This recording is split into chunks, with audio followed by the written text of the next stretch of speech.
감사합니다.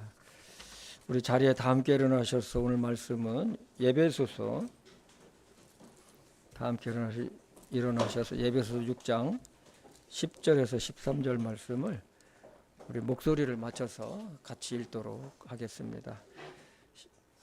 시작. 그토록 내 형제들아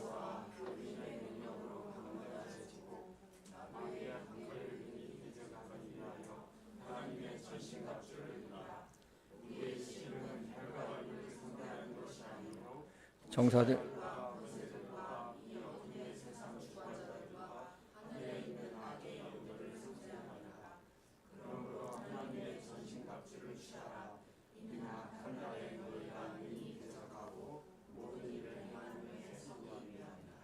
아멘.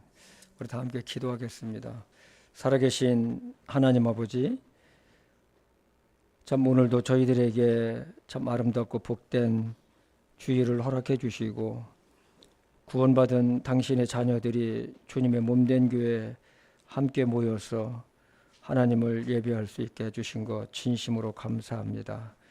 아버지 하나님, 오늘 예배를 하나님 축복해 주시고 또 전하는 자나 받는 자가 이 말씀을 통해서 큰 도전이 되고 또 힘이 될 수 있도록 하나님 도와주시기를 간절히 간구합니다. 이 말씀을 성령 하나님께 의탁하오며 예수님의 이름으로 기도했습니다. 아멘. 자리에 앉아 주십시오.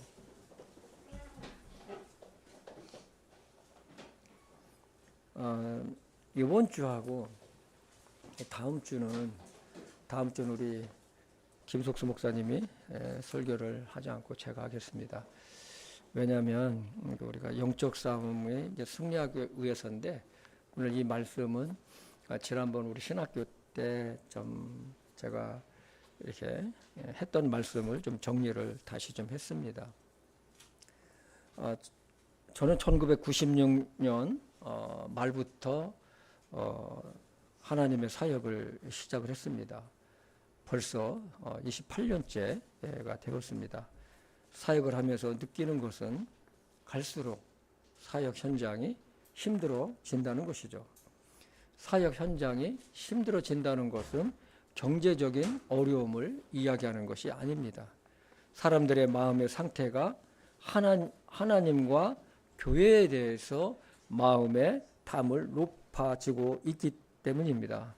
여러분도 이것을 느끼실 것인데, 오늘 또 우리가 예배 후에 또 우리 말씀 나눔을 잠깐 하고 노방전도를 나갈 건데 아마 금방 알 것입니다.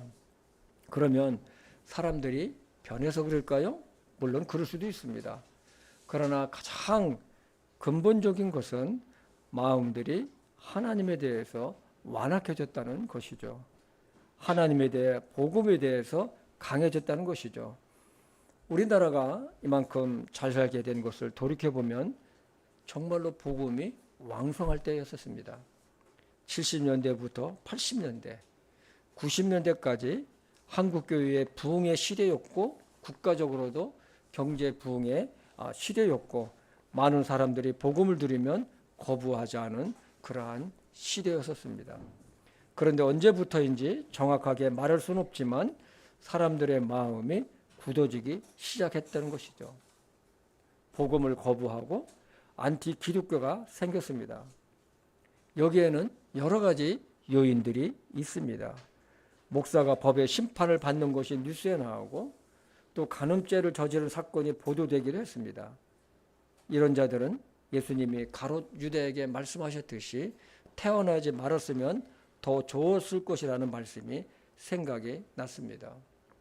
갈수록 교회는 세상의 빛이 아니라 세속화되어 가고 있고, 믿음을 가진 자라도 옛날에 주님을 뜨겁게 사랑했던, 순수했던 믿음이 식어지는 것을 볼 때도 있습니다. 여러분은 잘 알다시피 세상은 정상적인 것이 비정상으로 변해버렸어요. 동성애자나 트랜스젠더가 정상적인 것처럼 생각하는 시대가 되었어요. 많은 가정들이 갈수록 붕괴되어 가고 있고, 이혼이 당연하게 받아들이는 세상이 됐어요. 그리고 자기만 생각하는 지극히 이기적인 시대가 되었습니다. 그래서 사람들의 마음은 마치 화인을 맞은 것처럼 양심의 화인을 맞은 것처럼 죄에 대해서 무감각한 시대가 되어버렸습니다. 반면에 교회는 말씀의 능력을 잃고 약해져가는 시대, 우리는 이러한 시대에서 믿음의 생활을 하고 있습니다. 그런데 우리는 생각해 볼 것이 있습니다. 세상이 그렇게 흘러가고 있고 변하는 것이 그러려하고 생각하고 있는지는 않습니까? 그렇지 않습니다. 이 세상에 상당한 영향력을 끼치고 있는 마귀 사단의 역사가 있기 때문에 그렇습니다. 이러한 사단 강력한 영향력 아래 살아가고 있으면서 우리가 하나님의 영광을 위해 믿음으로 살고자 하지만, 그러나 사단의 능력과 사단에 대해서 우리가 얼마나 알고 있을까요? 사단의 그 영향력 아래서 우리는 살아가고 있는데 이런 사단에 대해서 얼마나 알고 있느냐는 것입니다. 우리는 보이지 않는 악한 영적인 세력과 싸우고 있다는 것을 얼마나 알고 있는지요. 오늘 말씀 에베소서 6장 12절에도 보면 우리는 살과 피와 맞붙어 싸우지 아니하고 정사들과 권능들과 이 세상의 어둠의 치리자들과 높은 초소들에 있는 영적 사악함과 맞붙어 싸우니라고 그랬어요. 여러분, 이 말씀 보면 얼마나 우리가 강력하게 지금 싸움을 시대에 한가운데 있는지 여러분 아시겠습니까? 그러니까 우리의 싸움은 이게 뭐 치고받고 뭐 피 흘리고 이런 싸움이 아니고, 이 정사들과 권능과 이건 악한 천사들의 이름들을 이렇게 하는 건데, 이 세상의 어둠의 치리자들과 높은 초소들, 교만한 높은 초소들에 있는 영적 사악함과 싸우고 있다는 것입니다. 사람들의 마음을 훔쳐가고 교회를 약화시키고 믿음을 약화시켜서 결국은 교회를 떠나가게 하는 이 시대에 우리가 살고 있다는 거예요. 그러므로 우리가 마귀 사단의 역사를 정확하게 알고 무장하지 않으면 백전백패하게 되어 있습니다. 예수님도 말씀으로 마귀 사단의 유혹을 물리쳤듯이 우리도 하나님의 말씀으로 단단하게 무장을 해서 현 시대에 나타나는 마귀 사단의 역사를 분별해야 돼요. 분별하고 대처를 해야 한다는 것이죠. 마귀 사단은 이 세상의 통치자예요. 물론 하나님께서 허락하신 가운데 제한적으로 이루어지고 있지만, 마지막 때에는 예수님께서 말씀하셨듯이 사람의 아들이 올 때에, 예수님이 재림하실 때까지 땅에서 믿음 있는 자를 보겠느냐 하셨어요. 믿음 있는 자를 보겠느냐. 그만큼 믿음 있는 자가 드물다는 거예요. 그렇습니다. 우리는 이 시대에 하나님의 말씀과 함께 지혜가 너무나도 필요한 시대에 살고 있어요. 이 지혜는 말씀으로 인한 분별력을 말하고 있습니다. 우리 잠언 3장 18절에서 19절에 보면 지혜는 그것을 붙잡는 자에게 생명나무니 그것을 간직하는 자는 다 행복하도다. 하나님 그 지혜를 붙잡는 자는 생명나무라고 그랬어요. 그럼 이 지혜가 뭡니까? 하나님의 말씀을 통해서 분별할 수 있는 지혜예요. 능력이에요. 이런 자들은 행복하다는 거예요. 주께서는 지혜로 땅에 기초를 놓으셨으며 명철로 하늘들을 굳게 세우셨다. 때문에 우리는 무슨 일을 할 때에 나의 생각이나 감정이 아니라 주님은 이 문제를 어떻게 보실까를 먼저 생각을 해야 된다는 것이죠. 우리는 영적인 분별의 지혜를 얻도록 기도해야 하고 마음에 순수하고 청결해야 된다는 것입니다.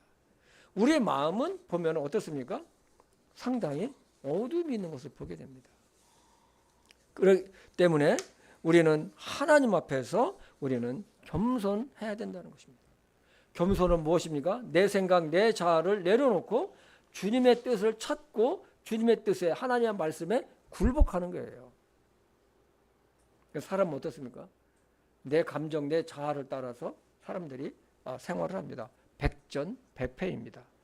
특히 목회자뿐만 아니라 그리스도인들은 경건 훈련에 힘써야 된다는 거예요.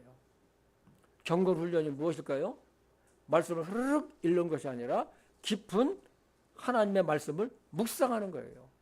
이 하나님께서 말씀을 통해서 나에게 주시는 교훈이 무엇인가? 나는 이 말씀 속에서 내가 교훈받는 것이 무엇인가? 내가 적용할 것이 무엇인가? 내 말씀으로 마음을 비춰보는 거예요. 그리고 기도예요. 그리고 하나님 말씀에 의지적으로라도 순종하는 훈련이에요. 여러분, 훈련 어렵죠? 우리는 의지적으로라도 하나님의 말씀에 순종하는 게 중요합니다. 예를 들어서 오늘 주일날 교회 가야 되는데, 근데 무슨 일이 있어요. 나 오늘 교회 가야 돼. 그래서 어떨까요? 지남철처럼 이것이 땡겨버려요. 딸려가는 거예요. 이 순종하는 훈련은 우리가 언제까지 해야 되느냐? 우리가 주님 앞에 갈 때까지, 주님이 재림하실 때까지 해야 될 숙제이기도 합니다. 왜냐하면 영적인 전쟁에서 경건의 훈련이 되어 있지 않으면 우리는 마귀 사단에게 패배하게 되어 있습니다. 우리가 가장 큰 무기는 하나님의 말씀과 함께하는 기도와 겸손이에요. 우리가 방심하면, 기도가 약하면, 하나님 앞에 우리의 마음을 늘 드러내지 않으면 나도 모르는 사이에 교만이라는 싹이 올라오게 되어 있어요. 때문에 우리는 늘 성령님의 도움과 은혜를 구하며 살아야 합니다. 우리 자신은, 저도 마찬가지고, 마귀 사단을 이길 수 있는 능력이 없어요. 오직 주님만을 온전히 믿고 따를 때 우리는 물리칠 수가 있다는 것이죠. 그래서 우리가 말씀과 성령 안에 거할 때 주님 안에서 담대해지고 자유함 가운데 살아갈 수 있다는 것입니다. 여러분, 믿음으로 살 때 여러분 자유함 있는 걸 여러분 아십니까?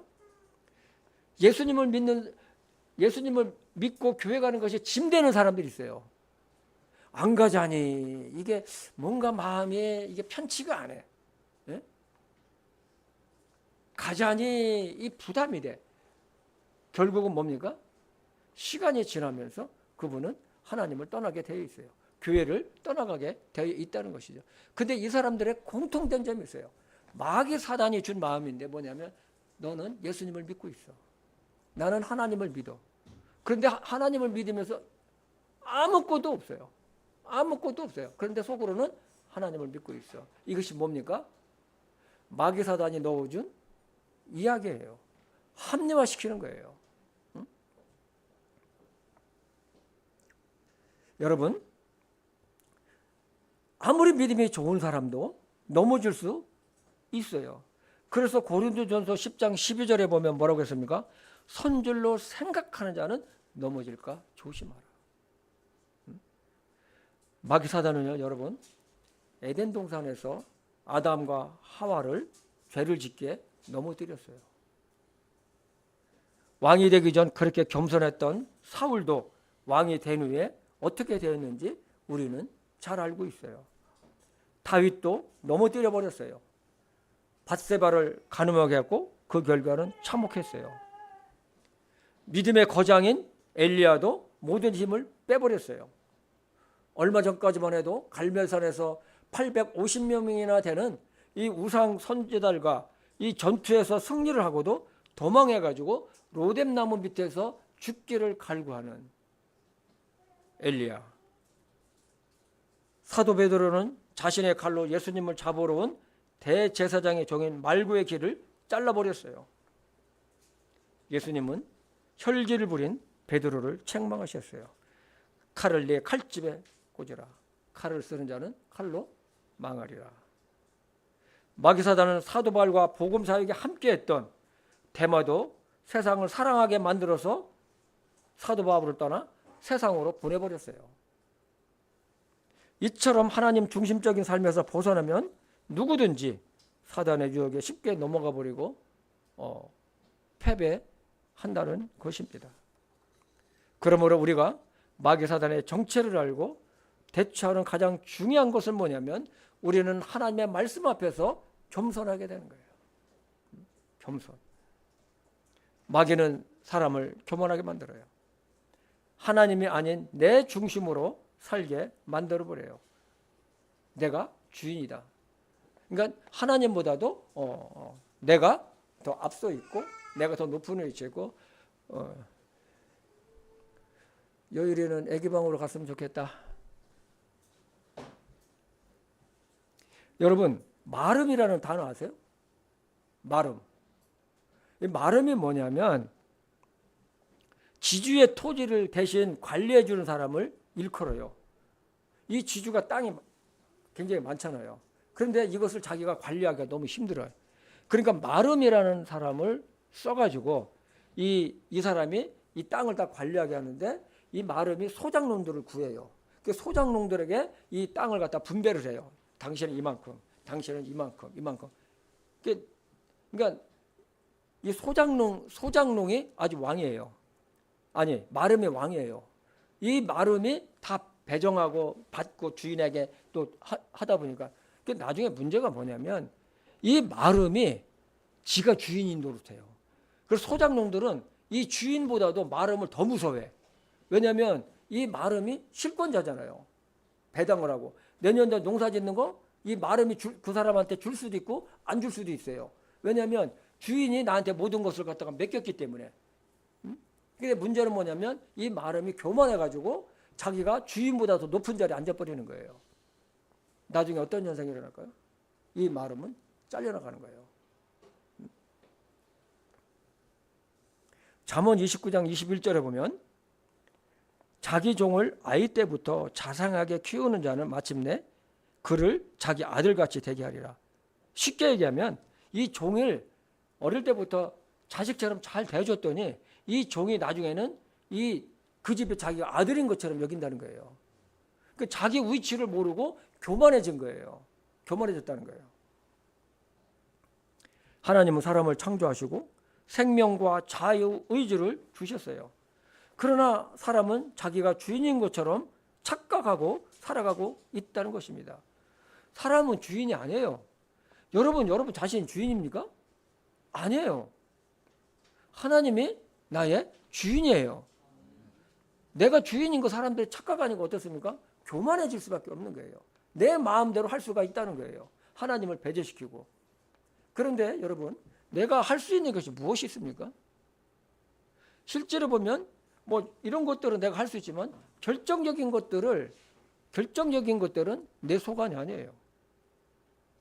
내가 할 수 있는 것이 별로 없다는 것입니다. 하나님의 말씀은 정확합니다. 오늘 이 시간에 우리가 마귀 사단을 대처하기 위해서 함께 생각하는 시간이 되었으면 하고, 이것이 여러분뿐만 아니라 저에게도 해당이 됩니다. 저에게도. 영적 전투의 그러면 영역은 어디일까요? 바로 여러분과 저의 마음입니다. 마음은 눈에 보이지 않는 영적 영역입니다. 우리 잠언 4장 23절에 보면 열심을 다하여 네 마음을 뭐라고요? 네 마음을 지키라. 생명의 근원이 거기에서 나오느니라. 잠언 4장에도 보면 하나님의 율법을 네 마음에 간직하라고 그랬어요. 그리고 자기 마음을 다스리는 자는 이 성을 빼앗는 자보다도 낫다고 했습니다. 예수님을 영접하는 것도 어디에 영접을 합니까? 우리의 마음에 영접을 하는 거예요. 사람이 마음으로 믿어 의에 이르고 입으로 시인하여 구원을 받는다고 그랬어요. 마음으로 믿는다고 그랬어요. 그래서 영적인 싸움터는 바로 어디입니까? 우리의 마음인 거예요. 마음을 누가 차지하느냐에 따라서 그 사람의 전부를 차지합니다. 여러분 맞습니까? 마음을 누가 차지하느냐에 따라서 그 사람의 마음을 얻지 못하면 아무것도 우리는 얻을 수가 없어요. 남녀 간의 결혼도 보면은 어떻습니까? 어떤 결단도 보면 마음에서 이루어지는 것입니다. 그러므로 마음은 그 사람의 전부예요. 사람이 구원받기 전에는 그 사람의 마음을 차지한 것이 뭐냐면 마귀 사단이었었어요. 그래서 예수님은 당신의 말씀을 거부하는 자들에게 이렇게 유대인들에게 하신 말씀이죠. 우리 요한복음 4장 43절에서 44절을 보겠습니다. 같이 읽을까요? 시작. 너희가 어찌하여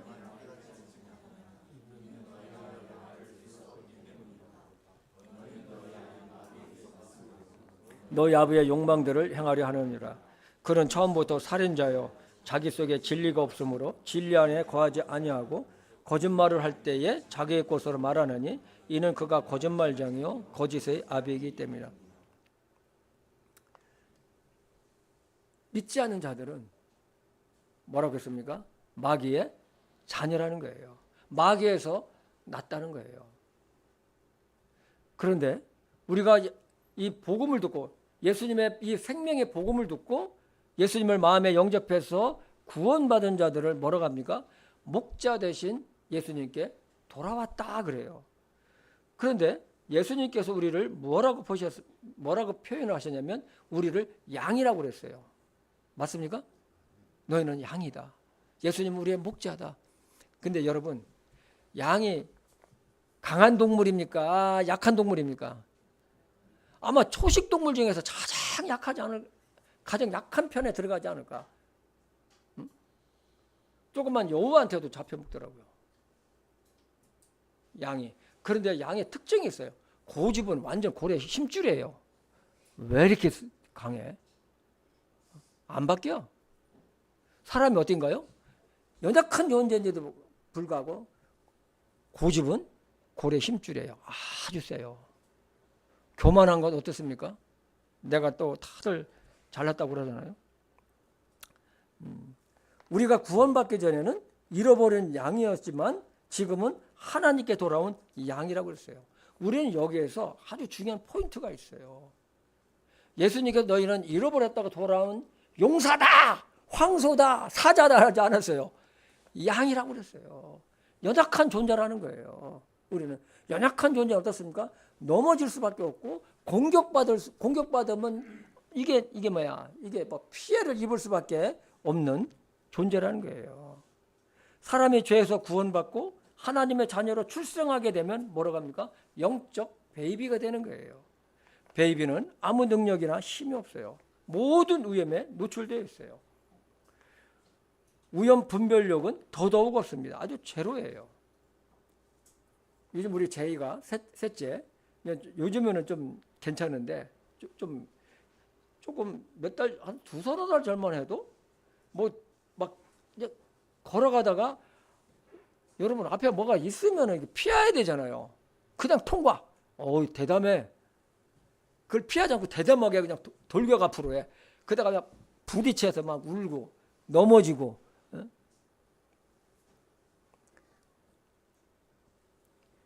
여러분 아직도 분별력이 제한은 부족합니다. 그런데 문제는 구원받고 하나님께 돌아오면 대부분이 그때부터 사단의 공격이 시작돼요.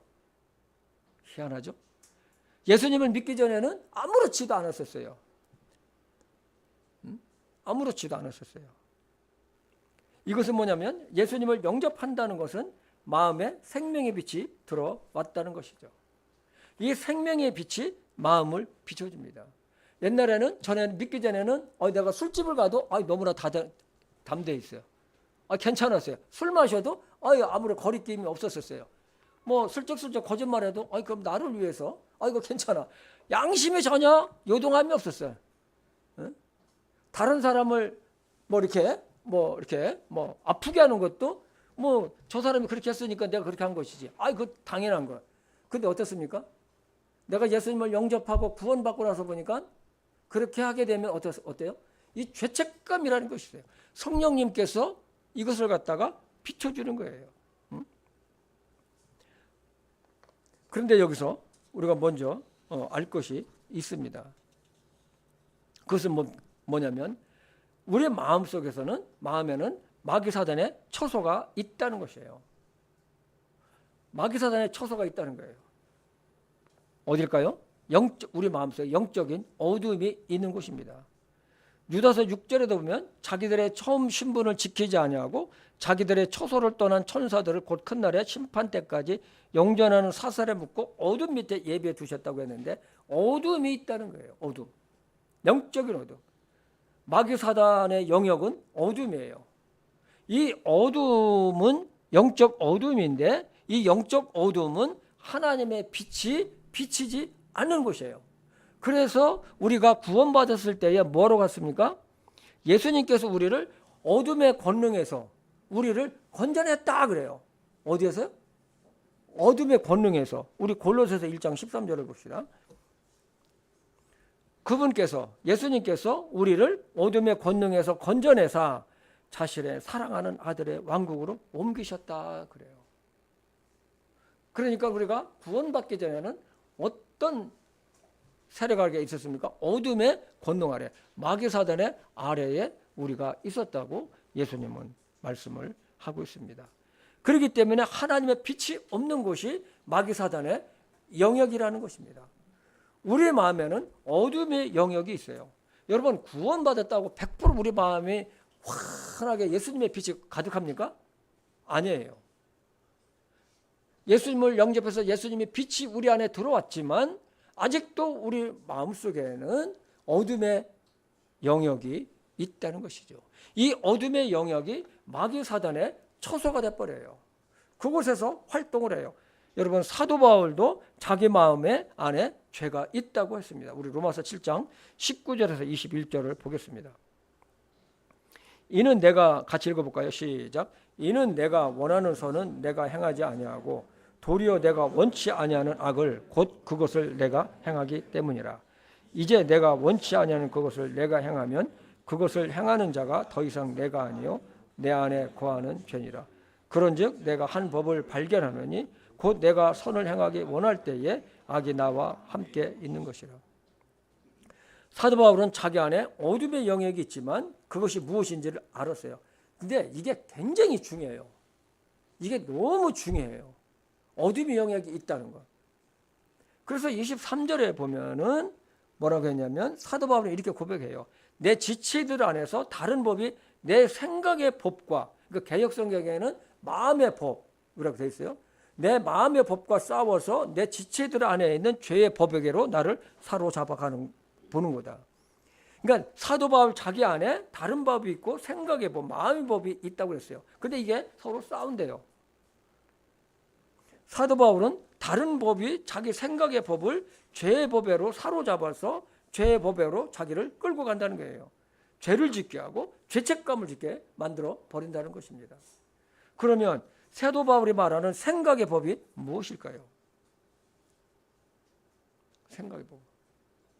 정말로 영적인 거장인 이 사도 바울이 말하고 있는 생각의 법, 마음의 법은 무엇일까요? 하나님의 말씀을 좋아하는 것, 예배를 좋아하는 것, 희생하고 섬기는 것을 좋아하는 것, 선한 것을 좋아하는 것, 희생하는 것. 그런데 다른 법이 이 생각의 법을 이겨요. 자기 생각의 법을 잡아서 이 죄의 법으로 끌고 간다고 했어요. 이것이 어디에서 일어나고 있습니까? 마음속에서 일어나고 있다는 것이죠. 이것을 보면 우리의 마음이 영적인 전쟁터인 것을 알 수가 있습니다. 그런데 정말로 중요한 것은 뭐냐면 사도 바울은 이것을 알았다는 거예요. 알았다. 여러분, 알면은 우리는 대처할 수가 있어요. 지피지기면 백전백승이라고 그랬어요. 적을 알고 나를 알면 내가 적을 이길 수 있다는 거예요. 적의 전법을 알으니까 거기에 대처해서 이길 수 있는 것처럼이죠. 사도 바울은 영적인 거장입니다. 예수님의 주신 능력으로 죽은 자도 살렸어요. 그러나 그도 육체의 본성으로는 마귀 사단에게 질 수밖에 없는 존재였었어요. 하물며 여러분과 저는 어떨까요? 말할 것도 없습니다. 사도 바울은 마귀 사단의 역사를 알고 있었기에 그는 예수님의 빛 가운데로 죄의 법을 가지고 나왔어요. 그리고 승리의 고백을 하죠. 예수 그리스도 우리 주를 통해 하나님께 감사하리로다. 정말 우리는 연약한 존재입니다. 마귀 사단을 절대로 이길 수가 없어요. 우리가 예수님의 빛 가운데로 있지 않으면 안 되는 이유입니다. 베드로는 예수님의 수제자로 인정받은 자입니다. 그러나 그도 3번씩이나 예수님을 부인해버리지 않습니까? 그러나 그가 승리할 수 있었던 것은 예수님의 빛 가운데로 나왔기 때문에 그렇습니다. 예수님의 제자들이 누가 크냐를 가지고 서로 경쟁을 했습니다. 서로 경쟁을 하는 거예요. 예수님은 그것을 아시고 말씀하셨어요. 자기를 낮추는 자가 높아지고 으뜸이 되고자 하는 자는 섬기는 자가 되리라. 한마디로 겸손입니다. 마귀사단은 끊임없이 우리를 교만하게 만들려고 합니다. 잠언 16장 18절에 보면 멸망이 앞서 교만이 나가고 넘어짐이 앞서 거만한 영이 나간다고 했어요. 개역성경에는 이것을 갖다가 아주 쉽게 좀 번역을 해놨는데 교만은 패망의 선봉이요 앞잡이라고 했습니다. 우리가 영적 싸움에서 효과적으로 승리하게 하기 위해서는 우리 마음 안에 있는 어둠의 영역을 찾아서 그것을 우리는 회개해야 돼요. 나를 불안하게 하는 것이 무엇인가? 나를 죄짓게 하는 것이 무엇인가? 나의 아킬레스건이 무엇인가? 이것을 갖다가 하나님의 빛 가운데로 끄집어내는 수밖에 없어요. 그것을 갖다가 끄집어내가지고 하나님 앞에 회개하는 수밖에 없어요. 하나님, 내가 이것이 나의 아킬레스건입니다. 근데 여러분 놀라운 게 아주 그냥 참 이게 희한한 게 뭔지 아세요? 그런 것들이 어둠의 영역들 같은 경우에는요, 양팔 껍질처럼 아주 저 깊숙이 있다는 거예요. 있어요. 그것을 갖다가 이 벽을 갖다가 깨야 되는데 안 깨요. 그러니까 어떻습니까? 이것이 반복해서 마귀사단의 아주 좋은 요새가 되는 것입니다. 우리의 마음은 하나님의 성전이라고 했습니다. 근데 여러분, 이 구약 시대 때 보면 이 성전에는요 24시간 불이 빛나고 있었어요. 이 제사장들의 여러 가지 임무 중에서 최고의 임무는 뭐냐면 성전 안에 있는 이 불빛, 이 등이 꺼지면 안 돼요. 그 빛을 지켜야 돼요. 그러면 우리도 마찬가지예요. 생명의 빛이 꺼지지 않게 해야 됩니다. 이 생명의 빛이 무엇일까요? 하나님의 말씀이고 말씀에 대한 믿음이에요. 아멘? 믿음이에요. 하나님의 말씀을 지키는 것이 무엇입니까? 믿음인 거예요. 우리 베드로서 1장 19절을 한번 보겠습니다. 같이 한번 읽어볼까요? 시작.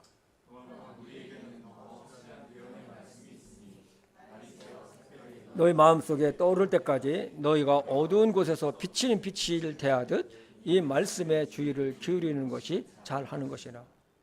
하나님의 말씀은 우리 마음을 비춘다고 그랬어요. 빛은 어두운 것을 드러내요.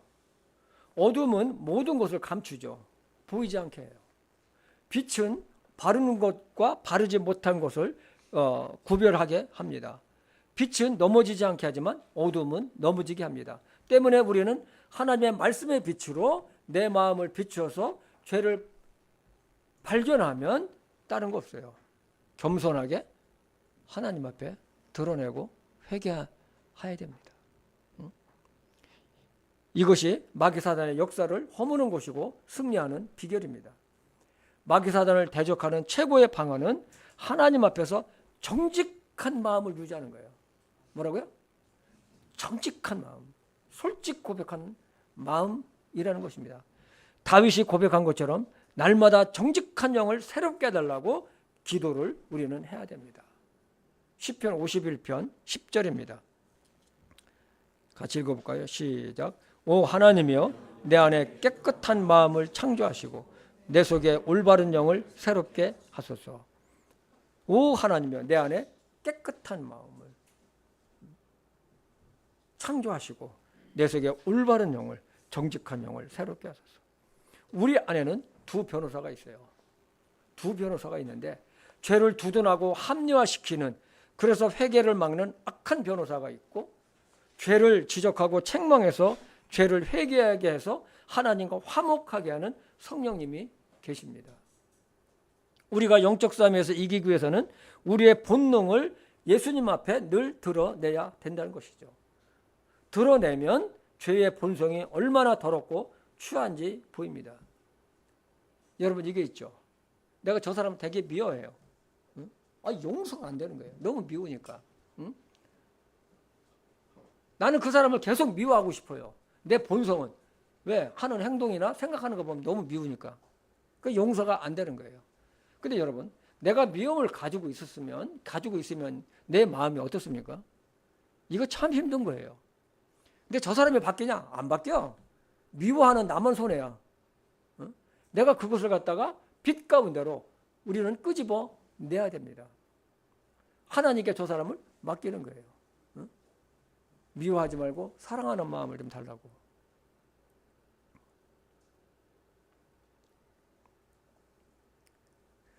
그래서 죄의 본성이 우리는 이런 것들을 하나님 앞에 드러내야 된다는 것이죠.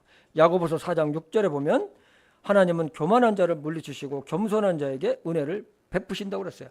그걸 끄집어내지 않는 것은 뭡니까? 내가 교만하다는 거예요. 하나님은 통회하는 심령을 가까이 하시고 죄를 용서하시고 상처나고 깨어진 마음을 치유하세요. 우리는 큰 영적 전쟁 안에서 살아가고 있습니다. 우리의 마음이 무뎌지지 않았으면 좋겠습니다. 말씀을 통해 성령님의 음성에 예민하게 반응했으면 좋겠습니다. 육체의 정욕을 본성을 따르는 자가 아니라 하나님의 말씀과 성령님의 따르는 자가 되었으면 좋겠습니다. 우리는 이 세상에 머물러 있는 상 더 정확하게 하면 예수님이 재림하실 때까지 또는 우리가 하나님 앞에 이 세상을 떠나서 하나님 앞에 갈 때까지 이런 영적인 전쟁은 계속 될 것입니다. 왜냐하면 마귀사단은 7년 대환란이 끝나고 예수님이 지상 재림하셔서 천년왕국 시작 전까지 이 세상에서 왕노릇을 할 것입니다. 마귀사단은 우리의 약점을 너무나 잘 알고 있음을 여러분 꼭 아시기 바랍니다. 집요하게 연약한 부분을 알고 공격합니다. 사람이 그렇잖아요. 아킬레스 건이라는 것이 있어요. 그것만 건드리면 마음이 격동을 합니다. 자존심이 상하고 가만히 있기가 어렵습니다. 참기가 힘들어요. 우리는 이때 무엇보다도 우리의 마음을 성령님께 다스리게 해달라고 기도를 해야 합니다. 우리 죄가 이게 있어요. 이게 어디 있어요? 이게 있는데 그냥 뭐냐 푹 하면 그냥 왁 하는 게 있어요. 그 제가 그러죠. 제이야, 네가 아무리 잘했어도 너 억울해도 네가 이렇게 하고 막 화를 내고 막 발길질로 쾅쾅 벽을 하면은 너는 너만 혼나. 네 화내고 큰 소리 치는 것 때문에 그러니까 이게 올라올 때마다 인내하고 하나님께 기도해. 하나님, 내가 이렇게 화가 나는 거 가라앉혀 달라고. 할 수 있겠어? 해보겠대요. 학교에 가서 뭐 하면 엄마한테 이게 와요. 이게 이메일로 제이가 오늘 뭐 어떻게 수업 태도에 친구들과 싸우고 뭐 선생님 말씀에 불순종하고 혼나는 거죠. 그래서 제가 이제 마음 다스리게, 마음 다스리는 게 뭐냐? 예수님께 기도하는 거. 이게 올라올 때마다 여러분은 없습니까? 이게 없습니까? 마음 다스리게. 다스리기 위해서는 온전한 내 마음을 주님께 드러내야 되고 내려놓아야 합니다. 내 고집, 내 성향, 내 인품, 비교의식 등입니다. 주님이 온전히 내 마음의 주인이 되게 하셔서 다스리게 해야 된다는 것이죠. 그렇지 않으면 이러한 흙의 성품들, 나의 본성들이 마귀사단의 훌륭한 뭐라고요? 훌륭한 도구로 사용된다는 것입니다. 아담과 하와가 범죄했었을 때 하나님은 마귀사단을 향해 너는 평생토록 흙을 먹을지라고 명령하셨어요. 그리고 아담과 하와에게는 너는 흙이니 흙으로 돌아가라고 명령을 하셨습니다. 사람의 본성은 흙의 성품입니다. 무슨 성품이요? 흙의 성품이에요. 그래서 사람의 본성은 흙의 성품을 먹고 살아가요. 평생토록이에요. 평생토록. 육체의 성품은 성령의 성품을 거부합니다. 그래서 이 둘은 대적한다고 했습니다. 사도 바울은 자신의 흙의 성품을 날마다, 그러니까 본성이죠, 십자가에 못 박는다고 했어요. 그렇지 않으면 이것이 자신도 모르게 튀어오르기 때문에 그렇습니다. 그러므로 우리는 하나님의 말씀이 마음에서 등불이 되어서 비치게 해야 합니다. 우리 시편 119편 11절을 보겠습니다. 내가 주께 죄를 짓지 아니하려고 주의 말씀을 내 마음속에 숨겼나이다. 간직했다는 거예요. 숨겼다는 것은 내 마음속에 간직했다. 우리가 조심해야 할 것이 있습니다. 마귀사단이 예수님을 미혹할 때 무엇을 했습니까? 하나님의 말씀을 가지고 미혹했는데 하나님의 말씀으로 미혹했어요. 예수님도 하나님의 말씀으로 마귀 사단을 물리쳤죠. 여기서 우리가 생각할 것이 있습니다. 마귀가 하나님 말씀으로 이용한 것은 그 말씀으로 예수님을 넘어뜨리려고 한 거예요. 그러므로 우리가 경계할 것은 뭐냐면 하나님의 말씀으로 내가 교만해서는 절대로 안 된다는 거예요. 하나님의 말씀을 가지고 연약한 사람을 판단하고 공격하고 재판자의 위치에 있어서는 안 된다는 거예요. 야, 하나님 말씀 이랬는데 너는 왜 그래? 이렇게 하면 안 된다는 거예요. 어? 우리는 하나님의 말씀을 바르게 아는 만큼 겸손해야 합니다. 곡식도 익을수록 뭐라고요? 고개를 숙인다고 그랬어요. 우리는 하나님의 말씀으로 영혼을 구원하고 연약한 사람을 섬기며 위로하고 세워주어야 합니다. 주님이 말씀하셨듯이 섬기는 것입니다. 예수님은 분명하게 말씀하셨어요. 하나님의 왕국은 말에 있지 않고 오직 권능에 있다. 아멘입니까? 뭐 예수 믿는다고 말은 청산유서같이 잘하는데 열매가 없어. 행함에 보면은 이건 뭐 안 믿는 사람이라면 별로 이게 뭐 약간 있긴 있는데 별로 없어요. 말은 잘해. 창세기서부터 요한계시록까지 모르는 게 없어. 우리 강남 성서 침례교회 모든 성도님들은 하나님의 왕국은 말에 있지 않고 오직 권능에 있다. 여러분, 이것은 사랑과 겸손이고 갈라디아서 5장 22절 23절에 있는 것처럼 성령의 열매입니다. 곡식도 익으면 익을수록 고개를 숙인다고 했습니다. 그러나 익지 않은 이삭들은 어떻습니까? 고개를 빳빳하게 세워가지고 하늘을 향해서 빳빳하게 세운 것을 보게 됩니다. 우리가 영적인 전쟁에서 승리하는 비결은 다른 것이 없습니다. 겸손과 하나님 앞에 늘 긍휼을 구하는 회개하는 심령이 우리 속에 있어야 된다는 것이죠. 그러한 것들이 우리 마음을 참 부드럽게 해요. 여러분 한번 해보시기 바랍니다. 마음속에 평강이 있어요. 마음속에 자유함이 있어요. 편안함이 있어요. 우리는 순간적으로 교만해질 수도 있어요. 그때마다 얼른 회개하는 심령이 되어야 하겠습니다. 성령님께서 조명해 주시는 대로 주님, 제가 교만했고요. 죄를 지었습니다. 용서해 주십시오. 우리의 부족함과 죄를 지을 수밖에 없는 연약함을 고백하며 주님의 은혜 앞으로 나아가야 합니다. 그러면 우리는 영적 전쟁에서 날마다 승리할 수가 있을 것입니다. 예수님께서 하신 이 말씀을 읽고 마치겠습니다. 우리 누가복음 11장 35절입니다. 우리 다 함께 읽을까요? 시작. 그런즉 네 안에 있는 빛이 어둡게 되지 않도록 주의하라. 아멘. 기도하겠습니다. 하나님 아버지, 오늘 영적 전쟁에서 승리하기 위해서는 어떻게 해야 될지 우리가 오늘 배웠습니다. 우리는 거대한 영적 전쟁터 한가운데 있습니다. 아는 사람도 있고 모르는 사람도 있지만 그러나 분명한 것은 심한 영적 전쟁을 우리가 하고 있다는 것이죠. 아버지 하나님, 이런 데서 우리가 승리할 수 있도록 도와주시옵소서. 예수님의 이름으로 기도했습니다. 아멘.